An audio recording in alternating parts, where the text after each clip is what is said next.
ಪರಮೇಶ್ವರ್ ಪರಮೇಶ್ವರ್ ಹೇಳಿ. ಸೊಪ್ಪು ನಾನು ಹೀಗಾಕೆ ಮನೆಗೆ ಹೋಗ್ಲಿಲ್ವಾ? ನೀವು ಹೀಗಿರೋ ನಾನು ಹೇಗ್ರಿ ಹೋಗ್ಲಿ?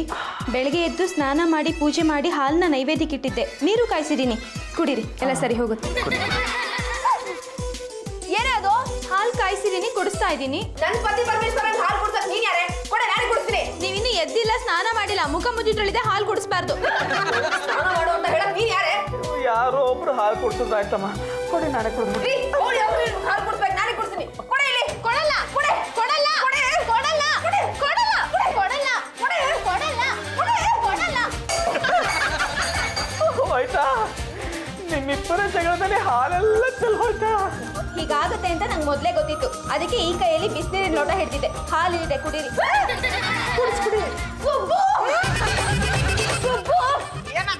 ಅವಳು ಯಾಕೋ ನನ್ನ ರೂಮ್ ಒಳಗೆ ಬಿಟ್ಟೆ? ನನಗೇನು ಹೇಳಿಲ್ಲಕ್ಕ.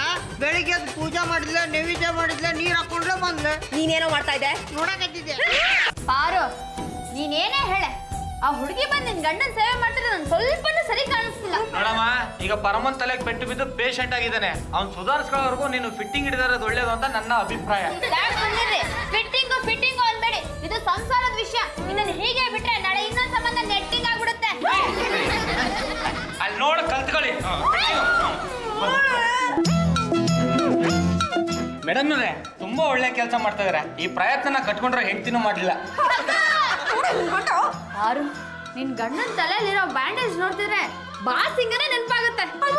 ವೈಶಾಲಿ ಏನೇನೋ ಹೇಳಿ ಹೆದರ್ಸ್ಬೇಡ. ನಮಸ್ಕಾರನಮ್ಮ, ನಾನು ಸಂಪತ್ತು, ಸ್ವಪ್ನ ಅವರ ತಂದೆ. ನಾನು ಪತಿ ಪರಮೇಶ್ವರನ್ ಪತ್ನಿ ಪಾರ್ವತಿ. ಪರಮೇಶ್ವರನ್ ನೋಡ್ಕೊಂಡು ಹೋಗೋಣ ಅಂತ ಬಂದೆ. ತಗೊಳ್ಳಿ ಹಣ್ಣು. ನನ್ನ ಮಗಳು ಸ್ವಪ್ನ ಇಲ್ಲಿದ್ದಾಳೆ. ಅಲ್ಲಿ ನನ್ನ ಪತಿ ಪರಮೇಶ್ವರನ್ ಹತ್ರ ಇದ್ದಾರೆ ನೋಡಿ, ಬರ್ತಾರೆ, ಇಲ್ಲಿ ಕರ್ಕೊಂಡು ಹೋಗ್ಬಿಡಿ. ಸ್ವಪ್ನ ಸ್ವಪ್ನ ಪಾರು, ಅವ್ರಪ್ಪನೂ ಬಂದ್ರು, ತಾಂಬೂಲನೂ ಕೊಟ್ರು. ನೆಕ್ಸ್ಟ್ ಮಾತುಕತೆ. ಥ್ಯಾಂಕ್ಸ್ ಕಣೆ. ಪರಮೇಶ್ವರ ಅವರೇ, ಈಗ ಹೇಗಿದ್ದೀರಿ? ಸರ್ ನಮಸ್ಕಾರ. ನೀವು ಯಾರು ಅಂತ ಗೊತ್ತಾಗ್ಲಿಲ್ಲ. ನಾನು ಇವ್ರ ತಂದೆ. ನಾನು ನಮ್ಮ ತಂದೆಗೆ ಎಲ್ಲ ವಿಷಯನೂ ಹೇಳಿದ್ದೀನಿ, ಯಾವ ವಿಷಯನೂ ಮುಚ್ಚಿಟ್ಟಿಲ್ಲ. ಅವ್ರೇನು ಅಂದಿಲ್ವಾ? ಅವ್ರು ಯಾವುದೇ ಕೆಲಸಕ್ಕೂ ಬೇಡ ಅನ್ನೋದಿಲ್ಲ. ನೀ ಏನು ಬೇಕಾದರೂ ಮಾಡು, ಪರಮೇಶ್ವರ್ ಅವ್ರಿಗೆ ಹುಷಾರಾಗೋ ತನಕ ಅಲ್ಲೇ ಇದ್ದು ಸೇವೆ ಮಾಡು ಅಂತ ಅವರೇ ಪರ್ಮಿಷನ್ ಕೊಟ್ಟಿದ್ದು. ಎಷ್ಟು ಒಳ್ಳೆಯವ್ರು ಸರ್ ನೀವು. ನಿಮ್ಮ ಮಗಳಿಗೆ ಎಷ್ಟು ಒಳ್ಳೆ ಬುದ್ಧಿ ಕಲಿಸಿದ್ದೀರಾ. ಅಲ್ಲ, ಇವರು ಸೇವೆ ಮಾಡ್ತಾ ಇದ್ರೆ ಯಾವುದೋ ನರ್ಸ್ ಬಂದು ಸೇವೆ ಮಾಡೋ ಥರ ಇತ್ತು. ನನ್ನಿಂದನೇ ನಿಮಗೆ ತೊಂದರೆ ಆಯಿತು, ಅದಕ್ಕೆ ನಿಮಗೆ ಸೇವೆ ಮಾಡೋ ಭಾಗ್ಯ ಸಿಕ್ತು. ನಿಮ್ಮ ಸೇವೆನ ಅನುಭವಿಸೋ ಭಾಗ್ಯ ಸದಾ ನನಗಿರಲಿ ಅನ್ನೋ ಆಸೆ.